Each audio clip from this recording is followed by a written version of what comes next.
예수님이 승천하시면서 제자들에게 성령이 오시기를 기다리라 그렇게 하셨습니다.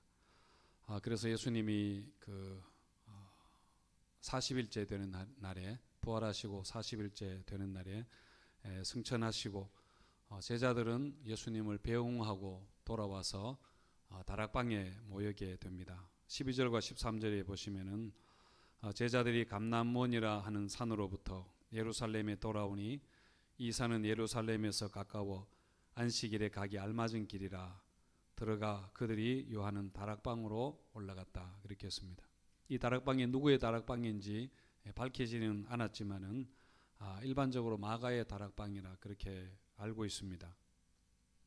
제자들이 여기에 모여서 약속하신 성령을 기다리는데 그 성령을 기다리면서 무엇을 했는가 하면은 먼저는 열심히 성령 오시기를 기도했습니다.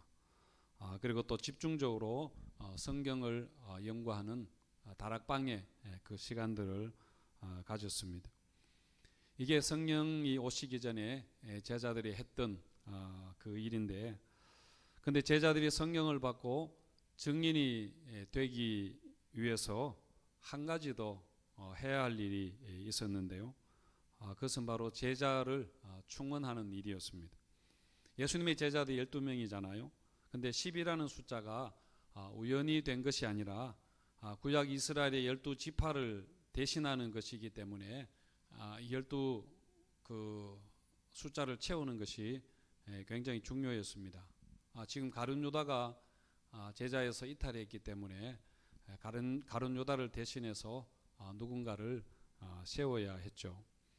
그래서 오늘 이 본문이 이 제자를 충원하는 일에 관한 그런 내용입니다.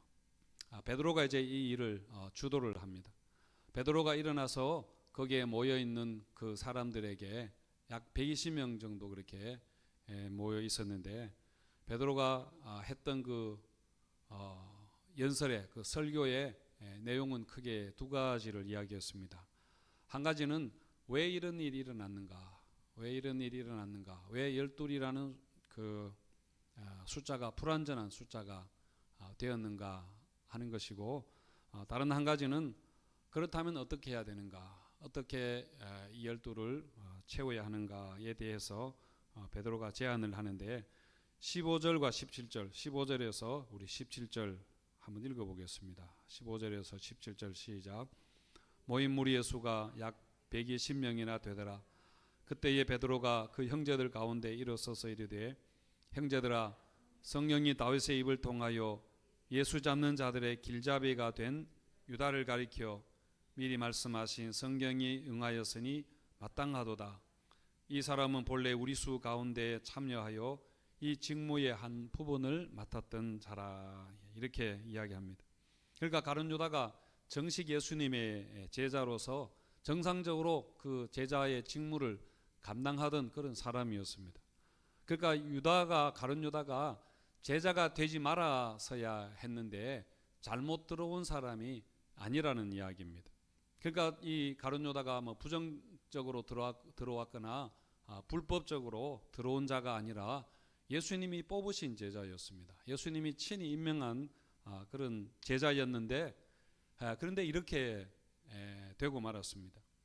그러니까 정상적인 예수님의 제자가 되어도 이런 일이 일어날 수 있다는 것을 보여주는 한 가지 예가 되겠죠.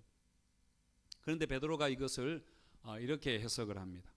이것은 바로 성경을 응하게 하기 위한 것이다, 그렇게 말하는데, 16절을 다시 보면은, 형제들아, 성령이 다윗의 입을 통하여 예수 잡는 자들의 길잡이가 된 유다를 가리켜 미리 말씀하신 성경이 응하였으니 마땅하도다, 그렇게 합니다. 그러니까 이 가룟 유다가 예수님을 배신한 것은 그 가룟 유다 자기의 의지와 상관없이 악에 의해서 그 예수님의 그 사역을 완성하기 위해서 이 가룟 유다가 어쩔 수 없이 악역을 떠맡았다는 그런 이야기가 아니라, 가룟 유다가 자기 그 스스로 자유의지를 가지고 자기가 선택한 일이다, 그런 말입니다. 그러니까 이 가룟 유다가 예수를 잡고자 하는 자들의 길잡이가 되었다. 그렇게 말했는데, 그러니까 이 악의 세력에게 한마디로 놀아나 버린 것이죠. 그러니까 악의 통로가 된 것입니다.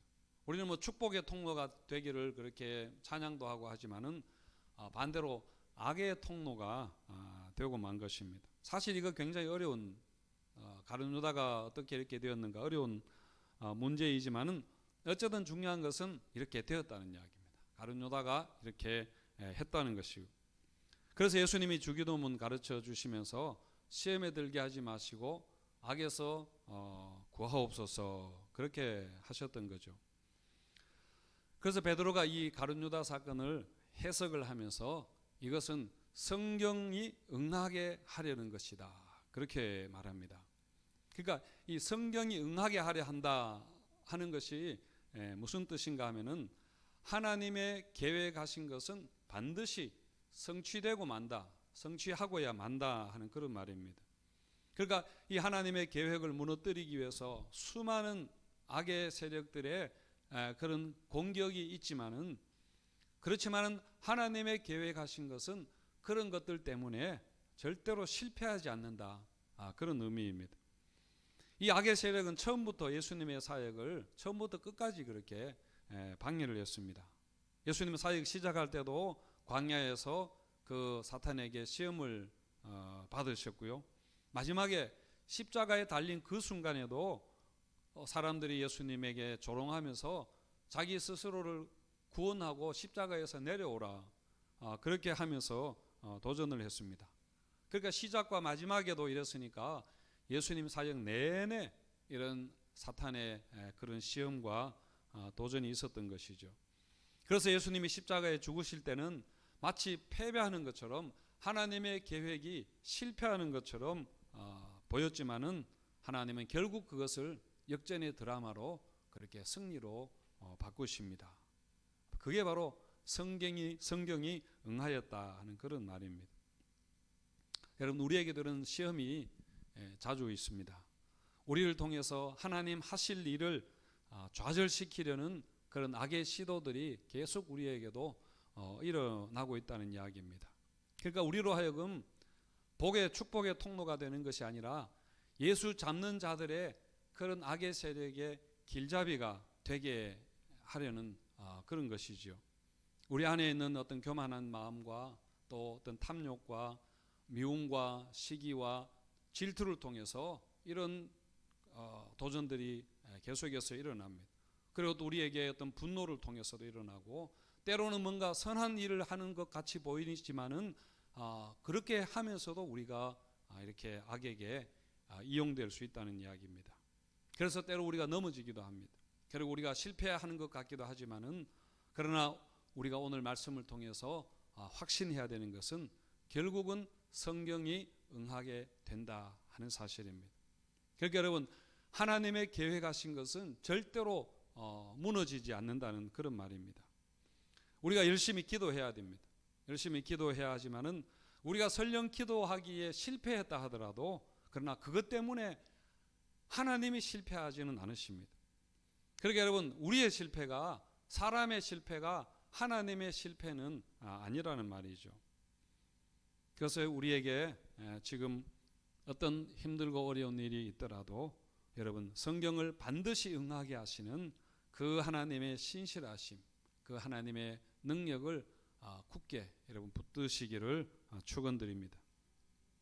그래서 이런 믿음과 소망을 가지고 제자들은 다시 일어납니다. 그래서 결혼이 생긴 그 12제자를 보충하는 그야말로 보궐선거를 이제 치르게 되는데요. 아주 민주적으로 두 후보를 내고 기도하고는 그 중에 한 명을 선택하게 되는데, 21절부터 보시면은, 이러함으로 요한의 세례로부터 우리 가운데서 올려져 가신 날까지 주 예수께서 우리 가운데 출입하실 때에 항상 우리와 함께 다니던 사람 중에 하나를 세워 우리와 더불어 예수께서 부활하심을 증언할 사람이 되게 하여야 하리라.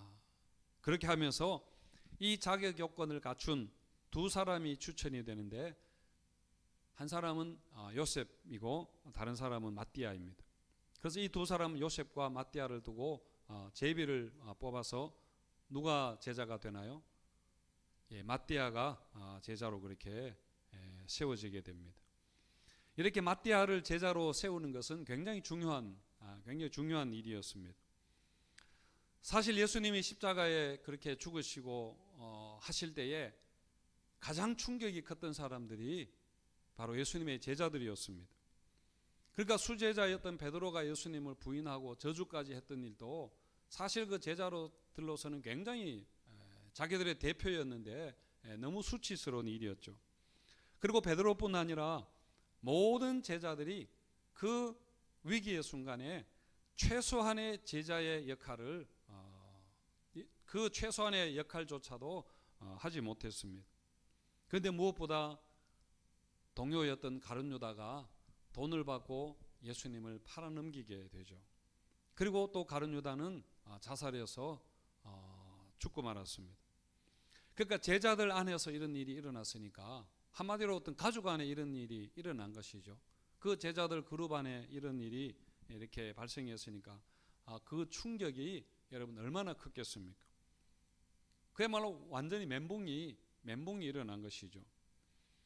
물론 예수님이 부활하셔서 그나마 다행이지만은 그 동료의 배신과 그 이탈은 제자들에게 가장 큰 아픔과 그 상처를 남겼습니다.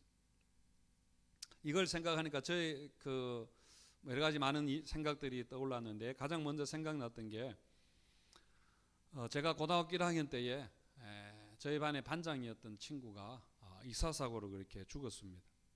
저하고도 굉장히 친했던 그 친구였는데 그 사고가 일어나는 줄 전혀 알지 못했습니다. 방학 마치고 학교에 돌아왔는데 그 친구가 결석을 한 것입니다. 그 자리가 비어 있었습니다. 그때 그 담임 선생님이 그런 일이 있었다고 한마디만 그렇게 하시고 아무 말씀도 더 이상 그 언급이 없었습니다. 그리고 반 친구들 중에서도 그 일에 대해서 아는 친구들이 전혀 없었습니다. 그래서 저는 그 친구의 부재, 그 친구의 죽음을 받아들이는데 굉장히 그렇게 시간이 오래 걸렸던 기억이 있습니다. 물론 그 친구는 그 사고로 그렇게 죽었지만은 저에게는 그게 굉장히 큰 트라우마였던 것 같은데요. 사실 예수님의 제자들 경우에는 훨씬 더 충격이 컸을 것입니다. 하지만 제자들은 사역을 하기 전에 이 상처를 치유하고 넘어가야 했습니다. 그러니까 예수님이 성령을 기다리라 하시는 그 말씀 안에는 이런 회복과 치유의 시간을 가지라는 그런 의미도 있었겠죠. 그렇게 오랜 기간은 아니었습니다만은 한 40일, 50일 만에 제자들은 그 아픔을 딛고 일어서게 됩니다.